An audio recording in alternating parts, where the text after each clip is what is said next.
and getting completely blindsided comes down to a single legal tool most people don't even know they can use. Welcome to the Conscious Divorce Podcast on WGSN-DB Radio. Today I'm talking with Becky Sampson, better known as Becky Brockovich. That nickname isn't just cute, she earned it. 21 court hearings, 21 subpoenas, 3.5 years in the Hawaii family court system, 5 opposing attorneys, and for most of it, she represented herself. She didn't just survive, she won a fair and equitable outcome, and she kept her integrity intact while doing it. Now she runs Only Subpoenas, a specialized service helping attorneys get the financial records, employment documents, and evidence they need so their clients stop settling blind. Today, we're covering what subpoenas actually are, why they matter when assets are hidden or income is murky, and how to shift from reacting emotionally to thinking strategically. But here's a quick disclaimer. Before we dive in, I want you to know I am a certified divorce coach, not a therapist, lawyer, mediator, or CPA. The insights and information shared on this podcast are for educational and information purposes only. Every divorce situation is unique, and what works for one person may not work for another.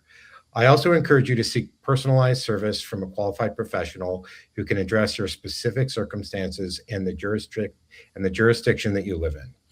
What we share here is meant to inspire, inform, and support you on your journey, but it should complement, not replace, professional guidance tailored to your individual needs.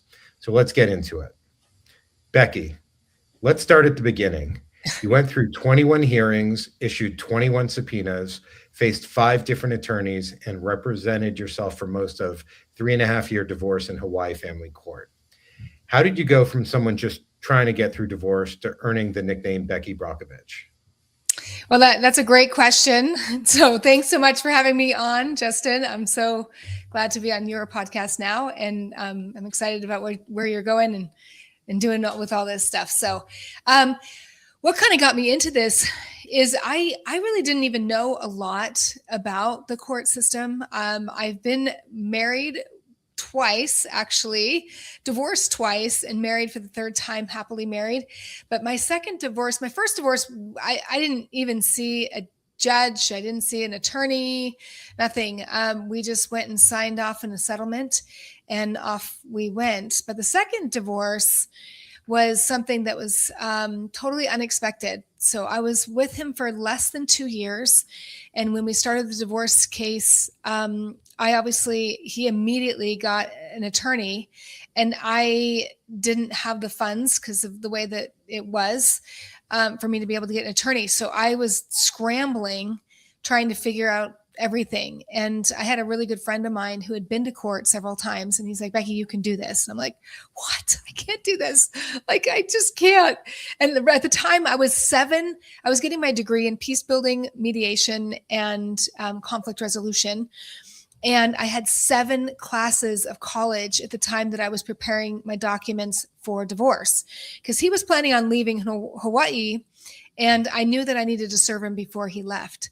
So I scrambled to find the resources that I could to be able to draw up everything and serve him divorce papers. But I had no idea that was going to start a 3.5-year court case. And every time I just learned little by little by little about the process, discovery, and then motions to compel and all kinds of fun stuff, until one day his attorney subpoenaed me for a bank record that he never even asked for. I would have just given it to him. And I was working with an attorney through self-help at the time that said, I have too many load. I mean, my load case was too high. So he's like, I can't represent you, but I can mentor you. I said, hey, if you'll mentor me, just tell me if I'm on the right track, point me in the right direction.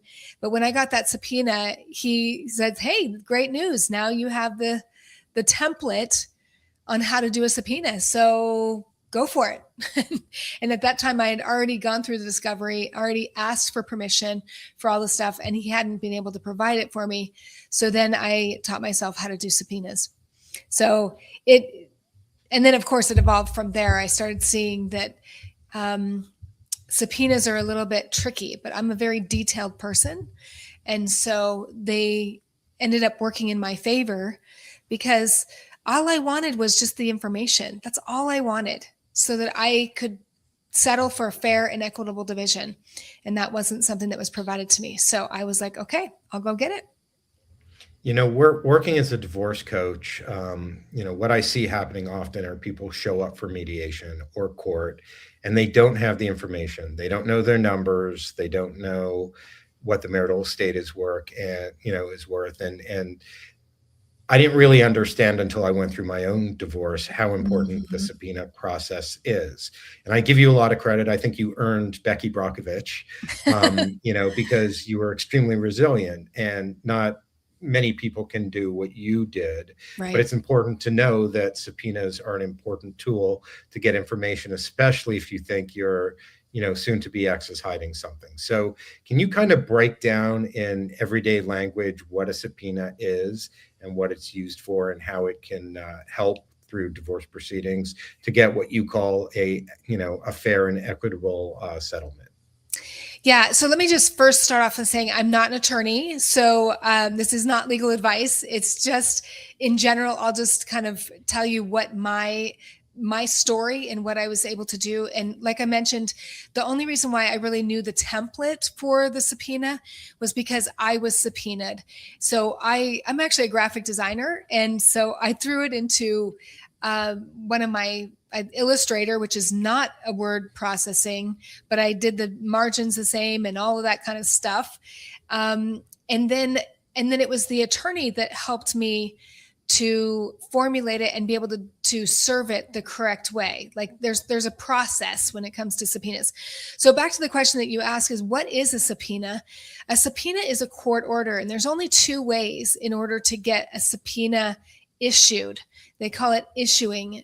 One is if you're self-representative, or if you're pro se or representing yourself, you have to go to, and it may be different in different jurisdictions, but in Hawaii, I had to go down to the courthouse and actually have a court clerk sign off on it. Once it was signed off by a court clerk, now it's a legal document going, now I can serve it on the attorney and then the organization that I needed the paperwork from. If you're working with an attorney, the attorney has the power to sign that court order. It's basically a court order. And then the other thing that you asked me is, when do you use it? Well, I typically don't tell people to, at least for me, I didn't start off with subpoenas because it's kind of more of an aggressive move. And you really want to do the best that you can to settle. However, it got to the point where I had done discovery. I had done motion to compel, meaning I take him to court and say, look, he's not giving me the information I needed. So then I asked for more discovery, and they weren't responding again to that. And I was like, look, I can waste all my money and all my time, especially I'm still a full-time student in college, and with all these hearings, and go back and forth and back and forth. But he's obviously not willing to give me the information. And so I just started subpoenaing all the records that I knew were out there that I needed in order to build my case, to go, okay, this is, now I have all the information. There's no more hiding. And when it got down to it, finally, after several years, there was no hiding anymore, and he had to settle. And it was the very thing that I believe got me a fair and equitable division. I don't know if he would say it was fair and equitable, but I did settle for what was less than rightfully mine, because I just, at that point, I was okay with it. But it was the leverage that I needed to get what was fair and equitable. It's interesting, especially with narcissist clients. I hear this sometimes, the other spouse is a narcissist, and that word gets thrown around a lot. But Yep. There are cases where, the soon to be ex will not provide documentation. Mm-hmm. So, if you have a subpoena, it's got more teeth, and there's something about, being served and, having this document and just the terminology of subpoena. Can you talk about what would happen if someone doesn't comply with the subpoena? Why does it have teeth? Well, so some people get this mixed up, because it's funny, because they'll call me on their case and they're like, if I put a subpoena, how is he going to be able to provide that information? I'm like, no, you're not subpoenaing your spouse. you're subpoenaing, let's say Chase Bank. You're subpoenaing Chase Bank where the records are held, whether it's a bank account or whether it's a credit card or whether it's whatever the information that you're needing, you're going straight to that organization. And typically, it's a 2-week, 3-week thing, and you're subpoenaing them. It's a court order. So they don't want to be in non-compliant of a court order. So they're going to comply and give you the information. And a lot of people think, oh my gosh, I didn't know I could do that. I didn't know that I could subpoena. Like, one of the things that I subpoenaed in my case was a little unusual, was his 28 years, all of his paperwork as being a police officer. And people will be like, well, what does that have to do with your divorce? Well, it did have something to do with my divorce, because he ended up taking a job in Hawaii under false pretense. And I needed to be able to prove that. So that's not normally a divorce thing, but, a subpoena is, I basically just looked through my case and was like, okay, here's what I have to say. Here's my defenses. And here's what the story that I need to tell, and what's the information I need, documentation, to be able to tell that story. And then who holds that documentation is who I would subpoena. And I think it's also really important for people to understand it's not just financial information. It can be related to conduct. So you could subpoena Delta for things like frequent flyer points, or, if you suspect your, soon-to-be ex is having an affair, people do stupid things. And sometimes on their SkyMiles account, they'll book a ticket for themselves and, the person they're supposedly having an affair with. And, it really helps you with conduct. I had a client who subpoenaed Delta for SkyMile points because their soon-to-be ex wouldn't disclose how many points they had. And they had almost 3 million points. And that has real value. Other cases are you can subpoena the company that they work for to find out the value of their accrued vacation. And in some cases, that could be worth, 6 figures. So I think it's a really, really smart strategy. And crypto is also something that's really, really hot right now. And it's interesting. I had somebody on my podcast about crypto, and I have another guy that's coming on crypto. They're like, can you subpoena? Well, of course you can subpoena the crypto. And usually there's a lot there that people don't even have any clue how to find. But I like what you said is that now there is something though in the court system. And again, I'm not an attorney, but there is something that is called phishing. So you have to be careful that you're not fishing for information just because you want the information. It has to be relevant, because a subpoena can be quashed, which means you put the subpoena out there and the other opposing attorney can then file a quash, meaning like stop it from you being able to get the information. So you have to be careful what you do. You don't want to tick off judges or the legal system. So again, it's strategic. And I only do subpoenas for attorneys, because I'm not an attorney and I'm not a paralegal. My job is just to make sure that they get done properly and don't get rejected, because they are a lot of very detailed work. And it's not that attorneys can't do them. It's just, I have found that it's very detailed work that they don't have the time. They have a lot of other things on their plate. And so it's a lot easier for them to offload those things. Yeah, so if you're watching this and you're going through divorce, or you're giving advice to someone, in some cases we have an attorney who's a sole practitioner who has multiple clients, bringing someone like Becky on board to do this really important work is critical, because you can really, uncover things that, you might not know about. So, in the topic of kind of crypto and hidden assets, I'm kind of curious, what are the most common ways financial information gets buried or disguised in divorce, and how do subpoenas uncover what someone is trying to hide? Well, first of all, what people don't realize is that you can do one subpoena and it opens up a whole nother door to like, oh, I didn't know that they had this account, right? Or this credit card, or I didn't know that they transferred the money over to an organization, or maybe they cashed money out. You have to be able to prove, that's called marital waste. Especially like people freak out. They're like, oh my gosh, they just took $30,000 out of the bank account. What do we do? And I'm like, well, you need to have that information and the time. The nice thing about paperwork in banks is that typically you can't hide the transaction. I mean, it happens. It's right there in black and white. So you just need to be able to find it, and then it will allow you the opportunity to go there. So where do people hide things? Cash is really hard to track. That's just really hard. However, I was just having a conversation with a financial planner, like literally before we came on a minute ago. And I said, why do you think attorneys don't do subpoenas more? And they just said, well, it takes too long. And she was telling me which by the way is not true. It can take as little as 2 weeks to 3-4 weeks, for them to produce the information, not months. But she was telling me about a situation where this one guy literally, I think it was $1.5 million that he not only took out, but then he completely blew it on something, right?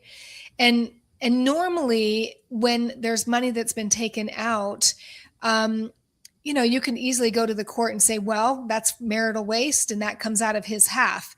But she didn't have any other money. There was no other money to draw on.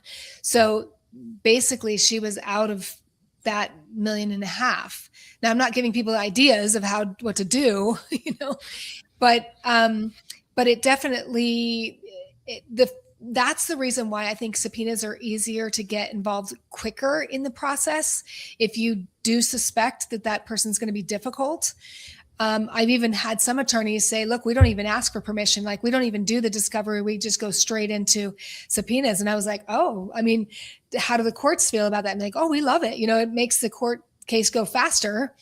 So, I mean, it's something that you have to look at in your jurisdiction of how the court likes to have it, whether you go through that due diligence of doing the discovery and then, but I just found that you can really get stuck in the system. And the other thing to be careful of, to be honest with you, Justin, is that you have to be careful that you get that information, subpoenas and discovery done before the deadlines, because once there's deadlines, you no longer can, people get in trouble all the time that way. There's deadlines that they come up against and you no longer can do any discovery, and then you can't do subpoenas either. It's like, what? So you have to be careful. I think there's a perception that, pursuing a subpoena is always to see if someone's hiding something or not being truthful, or if they don't give the information, it's another way to get it. Mm-hmm. I just want people to know also, if you have suspicion that your ex is doing some shady stuff, getting subpoenas can kind of confirm in some cases that they're not. And if that's the case, then that gives you some good information from a negotiation standpoint. And you have to stop being, on guard that they're doing shady stuff, and then kind of go to the next step, which is, figure out what sort of settlement, you can put together. Yeah. And you want to, obviously you want to be strategic about it too, and not come from a place of like, I'm going to go get them. You know what I mean? Because that's always going to backfire. But I know for me, in my case, I was always just like, look, I just want the information. And there was actually an attorney I talked to the other day that said that he subpoenaed bank records because from his own client, because the client couldn't get them. You know what I mean? Like, so he's just like, you know what, let's just go the easy route. Let's go subpoena and get them. Just a side piece of information that's really helpful is, I read a study a couple of days ago. I have to figure out which study it is and have to give it to you, Becky, because it's helpful. But they say people who prepare, which really means you have the information, end up saving 30 to 40% on their legal fees, because they know the numbers, they have the information. And when it comes time to mediate, they know what they need, they know what's available, and then, they can hopefully find a negotiated agreement that, both parties can walk away with. Yeah. And that is a really good point, because if you do the heavy lifting, you do the best that you can to come up with the numbers. And a statistic I know is 44% of women coming out of divorce end up in financial poverty. I always say, not on my watch.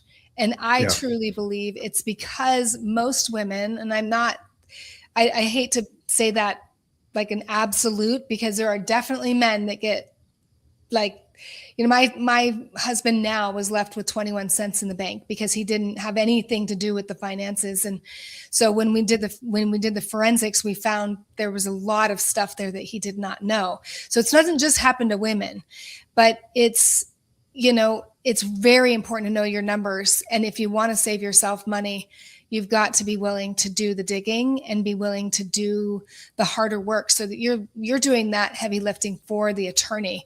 You're not paying them to do it because they don't know, and they're not as invested as you are. They're not the ones that have lived your life. I happen to know where most everything was, or at least the name. This is one more thing I wanted to mention is that a lot of people think that they can't subpoena because I don't know the bank number. I don't know. I'm like, you don't need the bank number, the account number to subpoena something. So, I just want people to know that if you have the little bit of information, their name and their social and birthday, you typically can find those things. So, can you talk a little bit about how subpoenas can be helpful for depositions, in terms of attorneys preparing for depositions? So a deposition is usually, again, I'm not an attorney, but I'll explain to you my experience because a deposition is really under oath. An attorney without a judge can interview the opposing party or whatever. They have a whole bunch of questions, and then it is considered under oath, right? So how does subpoenas help with depositions? Honestly, in my opinion, they're getting all the information and then they're questioning the other side. Why is this transfer? What about this transfer? What about that? So it gives them information to then build their questioning around. Okay. But yes.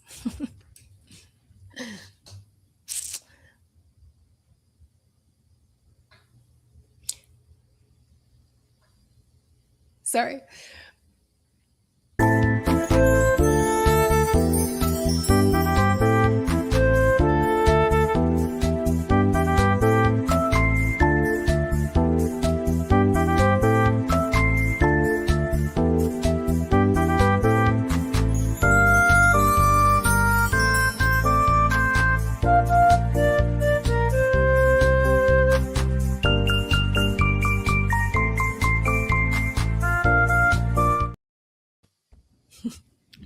All right, we are back with the Conscious Divorce podcast on WGSN-DB radio. So Becky, what are the biggest mistakes you see attorneys or their clients make when it comes to subpoenas, either using them wrong or not using them at all? So this is another really great question because, again, I was having a conversation today with an actual financial forensics. And I asked her this question. I'm like, why do you think attorneys aren't using subpoenas more? And she says, honestly, they take too much time. They're too much money. They're too, and I said to her, what's interesting to me is that my experience with subpoenas, it takes a couple of weeks, 2, maybe 3 weeks. So I've had a lot of people recently come to me and say, my attorney is telling me that it's been 4 months, 6 months, 9 months, and we haven't got the paperwork back. And I'm thinking, well, when you send out a court order and you give them a time limit, usually is 2 weeks, 2 to 3 weeks that you're giving them, and they're not getting the paperwork back to them, that's a follow-up issue. So that is something, and again, I don't fault divorce attorneys because divorce attorneys are literally to the brim stressed. They've got so much on their plate, and even their paralegals are overworked because there's just so many details, and then you're dealing with the emotional side of their clients. So I don't blame them. However, subpoenas require a lot of detail and follow-up work. And that's another reason why I truly believe that they need to outsource it to an expert like Only Subpoenas, because it's we do all the follow-up. We do make sure that the timeline's done correctly. We make sure that all the paperwork's back.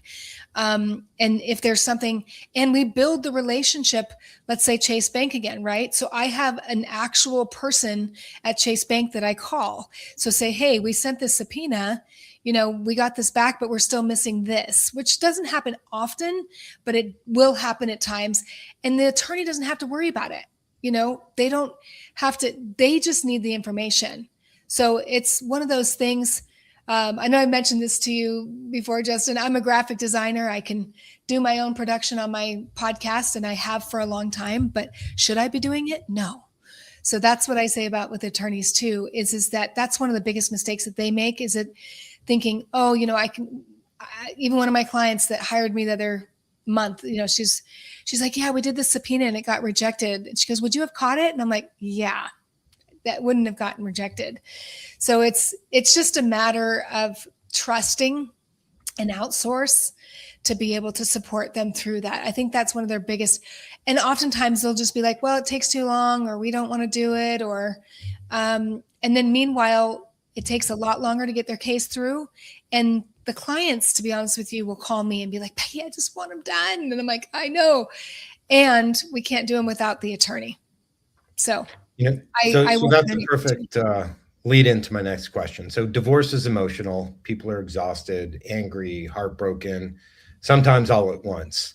How do you help someone shift from reacting emotionally to thinking strategically, especially when a subpoena can feel aggressive or adversarial, but really be helpful to their case? Well, that's an interesting question, because I've been doing life coaching for 17 years. And so I think anytime, and I'm human too. I always say, if you cut me, I bleed. I react. I've also, you back me up in a corner and I'm going to come fighting, right? But anytime somebody's in that panic mode, or I can hear it in their voice that they're just like, I want to go get them, and I want to get this, and I want to get that, and whatever. That kind of energy is you're never going to win in the end.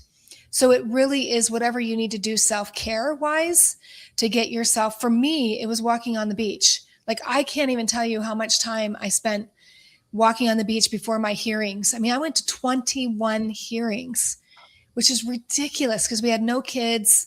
We were married less than 2 years. I mean, it just wasn't, but that was the way that I handled myself to make sure that I was coming to the hearing or the interaction with him or his attorney at the greatest, my strongest self that I could come to. So if somebody came to me and was all over the place, I'd say, okay, what do you need to do to take care of yourself right now? Because your mental state is more important. I mean, I even have a client right now. She was texting me early this morning while I was in the gym. And I was like, what are you doing up? Because I know she doesn't get up early. And she goes, oh, I haven't even gone to sleep. And we're working on a project. And I said, you need to go to sleep now. Like, she goes, but Becky, do you think I can wait for like an hour and get it? No, you're going to sleep now. Because if you don't take care of you, then it doesn't matter how many subpoenas are out there, and it doesn't matter how many hearings you go to, or you're going to frustrate everyone and not be able to think straight. And it's normal. Like, my client always says, Becky, I'm not normally like this. I'm like, I get it. I've been there. I've been there twice. So I get it, and breathe, just come down to, whether you need to go take a sleep or a walk or listen to music. For me, and the ocean of music were like, that was my healing place. And then I'd come back stronger. Well, this has been awesome. Becky, if there was one more piece of information that you want our listeners to hear and to know, what would it be? I always love when I guessed, when I'm getting that question, because I through my life experience, I have come to realize that every single one of us matter. So if that's something that, even in my case, when I finally turned my case over to an attorney, and I was trying to prove to him all the reasons why I was entitled to my share of the half of the increase. And he said, I'm going to stop you right there, Becky. And she goes, he said to me, I don't care if you sat on a couch, ate bonbons, and gained 100 pounds, you are still entitled to half of the increase because you were a part of it. You don't need to justify. And I said to him on the phone, I said, thank you so much for not making me have to feel like I have to prove my very existence as part of this equation. And I was very proud of that because it is true. I mean, especially with moms, sometimes when they've raised kids and they don't feel like, or maybe they're in a toxic relationship made to feel like they didn't contribute. But every single one of us matters on both sides, not just one. Both people matter in this equation. And so that's why I'm so for going for a fair and equitable division. Just be fair. And I love that. And I love the whole mantra of you matter. I've been using it for years in the mental health space. So as we wrap this up, I just want to remind everyone, you have more power in your divorce than you probably realize. Yep. But power only works if you use it and if you have the right information. Subpoenas aren't about being aggressive. They're about being prepared. They're about refusing to settle blind. And as Becky's story proves, they can be the difference between getting what's fair and walking away wondering what you've missed. If you're working with an attorney, ask them, are we using a subpoena and how? What records should we be requesting? If they don't have a good answer, pay attention to that. And here's a reminder. This episode is for education, not advice, or at least from me. We're not attorneys, therapists, or financial advisors. Please connect with qualified experts to learn more about the specific rules and laws in your jurisdiction. To learn more about Becky's work, visit onlysubpoenas.com. That's ONLY subpoenas.com, or find her podcast, Divorcing Strong, wherever you listen. If today's episode resonated with you and you're looking for support as you navigate your divorce or separation, I invite you to learn more about my practice, Reclaim and Reboot Divorce Coaching. I work with individuals who are ready to transform their divorce from a breakdown into a breakthrough, helping you reclaim your power, reboot your life, and become the best version of yourself, your You 2.0. I've also written 2 books to support your journey. You 2.0, Divorce, A Better Way Forward, which offers a comprehensive roadmap for navigating divorce with intention and purpose, while the You 2.0 workbook provides practical exercises and tools that help you do the deep work of transformation. Both are available on Amazon.com. If you enjoyed this podcast, please subscribe to The Conscious Divorce and leave us a review. It helps other people going through similar experiences find the support they need. And thank you to WGSN-DB Radio for streaming us live today. To connect with me directly, go to my website at www.reclaimandreboot.me and set up a free 30-minute, no-obligation consultation. I'd love to talk to you about where you are in your journey and how I can support you as you move forward to this next chapter in your life. And remember, your family doesn't end when you divorce, but it does change shape. And with the right support and mindset and tools, you can create a future that's even brighter than you imagined. Until next time, take care of yourself and keep moving forward. Thank you. Thank you so much. Great to have you, Becky.